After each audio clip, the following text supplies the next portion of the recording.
Hello and welcome to the Yellow Duke Scotland. In this video I will be talking about Jane Stirling, a pupil and then a friend of the great composer Frederic Chopin.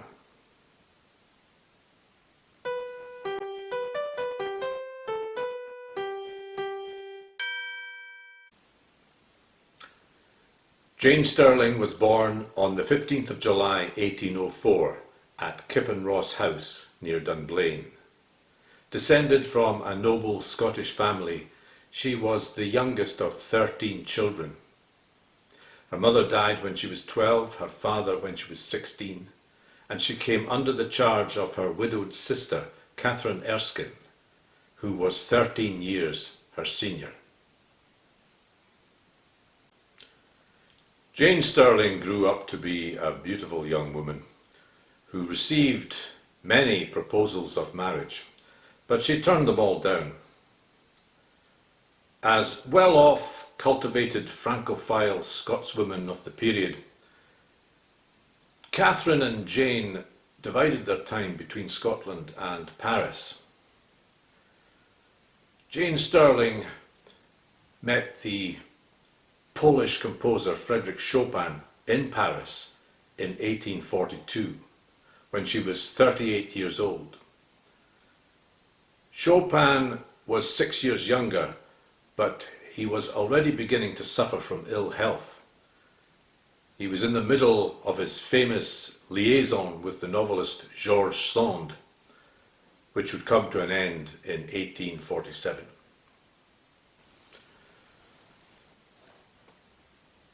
Chopin, at this time, would play at fashionable salons in Paris.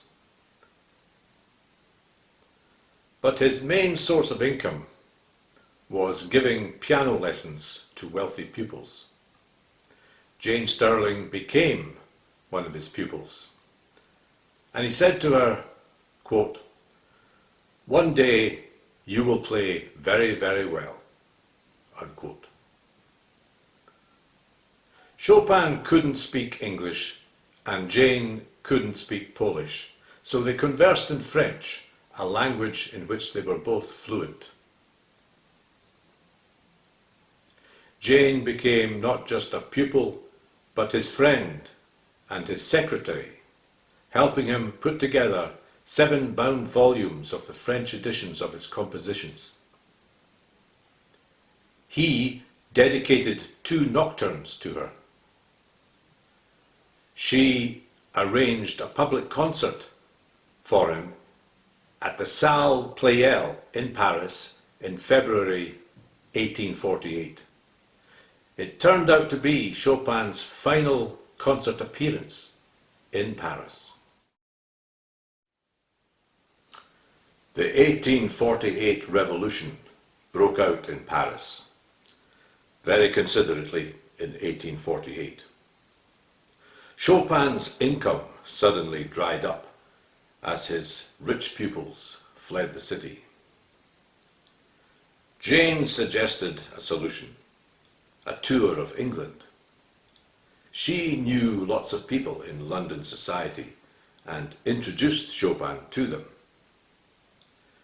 He played at one function, which was attended by Queen Victoria and Prince Albert, who afterwards came over to congratulate Chopin and chat with him, something which was unheard of at the time for them to do. Chopin felt flattered and honoured.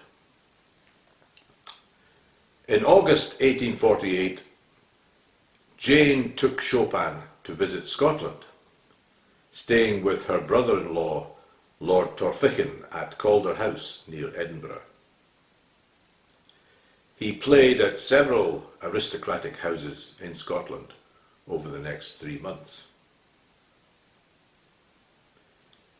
He gave a public concert at the Merchants' Hall in Glasgow on the 27th of September 1848. This building no longer exists, but it stood between Brunswick Street and Hutchison Street, where the Scottish Youth Theatre now have their headquarters. Now, I'm the kind of guy who thinks that the greatest gig ever in Glasgow was Leonard Skinner at the Apollo in 1977. But I think this concert by Chopin just might have topped it. Picture the scene. Frederic Chopin, the great celebrated composer and virtuoso of the Romantic era, at his piano, looking half dead from the tuberculosis that would kill him the following year, mesmerizing the cream of Glasgow society with his strange, exhilarating melodies. And of course, in the time-honoured tradition of brilliant concerts in this town, the Glasgow Herald gave it a bad review. His compositions were very frequently unintelligible. He frequently took for a theme a few notes which were little else than the common notes of the scale. Monsieur Chopin is evidently a man of weak constitution and seems labouring under physical debility and ill health. We incline to the belief that this master's compositions will always have a far greater charm when heard en famille than in the concert room. At the same time, we know that they possess certain technical peculiarities which must render them sealed treasures to amateur pianoforte performers. Aware that he was dying, Chopin wrote his will while he was in Scotland.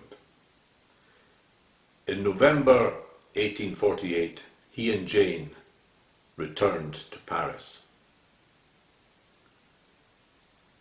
At this time, Jane commissioned an oil painting of Chopin, which was eventually entitled Chopin on his Deathbed. It's an interesting painting, this, because it depicts Chopin in his bed, surrounded by various figures, friends, pupils, the doctor, the painter himself, but not Jane Stirling. Now, I think she could easily have insisted that she was in the picture because she was paying for it, but she isn't, and I think this suggests she was a modest person, a self-effacing character. Chopin died in Paris on the 17th of October 1849, and he was buried in the Père Lachaise cemetery. Père Lachaise in Paris is an astonishing place. It's huge and it's peaceful. It contains the graves of many distinguished and famous people, fellow composers like Rossini and Bizet, as well as 20th century musical figures like Edith Piaf and Jim Morrison are buried there as well. Jane Stirling paid for Chopin's funeral, and she also paid for Chopin's sister's travelling expenses from Warsaw. She worked with Chopin's sister over the next few years on the management of Chopin's estate. Jane Stirling bought Chopin's piano, his furniture, his effects, his manuscripts, and his letters when they were sold at auction after his death, because he died with so many debts. But Jane passed on all these artifacts to Chopin's family, and many of these have ended up today in the Frederic Chopin Museum in Warsaw. And I think we can say that the survival of many of these artifacts are down to Jane Stirling and her actions at the time of Chopin's death.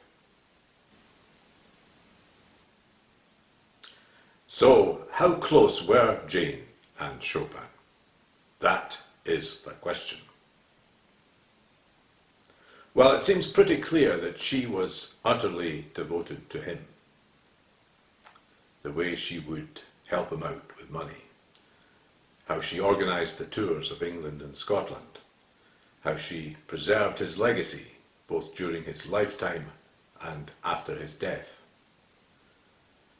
She lived for another 10 years after he died, loyal to the end. She is quoted as saying, "I trust there will always remain something to be done for him." She kept a lock of his auburn hair. Why do people do that? Because they love them. Because they are in love with them. I think we can safely assume that Jane Stirling was in love with Chopin. But what were Chopin's feelings towards Jane? Well, I think he must have appreciated her as a talented pupil, a good friend, a secretary, an agent, a tour organiser, a business manager, as someone who would pay his debts, who would help him socially, personally, and professionally. Many people at the time commented on Jane's devotion to Chopin, but there is no evidence, not even in Chopin's own letters, that he harboured any romantic feelings towards Jane. On the contrary, there is an unfortunate passage in one of his letters in which he states that Jane and Catherine are, quote, "so boring," unquote.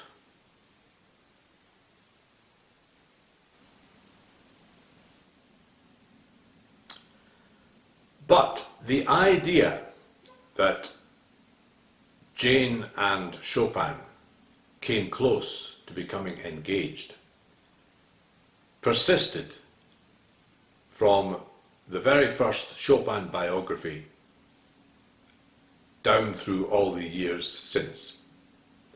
This was based on ambiguous passages in Chopin's and other people's letters. For example, much was made of a letter of Jane Welsh Carlyle's in which she described meeting Jane Stirling in 1850. She wrote that Jane Stirling looked, quote, "pale and grave like the widow of Chopin," unquote. This offhand remark was then quoted out of context and taken as indicating that a romantic relationship had indeed existed between Jane Stirling and Chopin.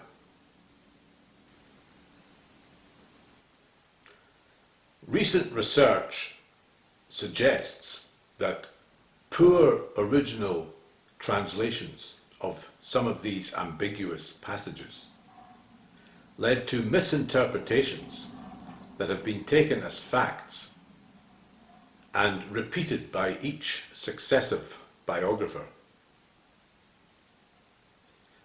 It now seems that when Chopin mentions engagement and marriage in 1848, he may be referring to Jenny Lind, the opera singer, nicknamed the Swedish Nightingale, who was the biggest musical star in the world in the mid-19th century.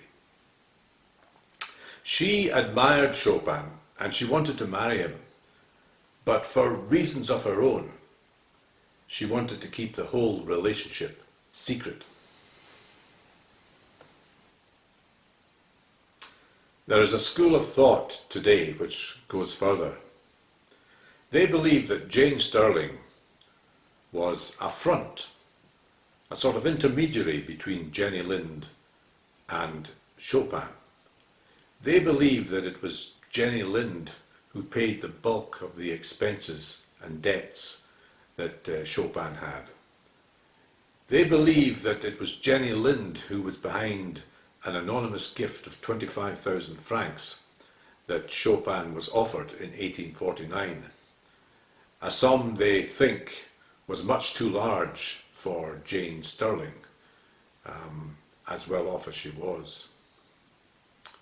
They also believe that Jenny Lind, and not Jane Stirling, was the prime mover behind the preservation of Chopin's legacy. I'm sceptical of this. I don't think Jane Stirling was a mere figurehead in this whole process of supporting Chopin and preserving his legacy. However, we probably never know the full truth.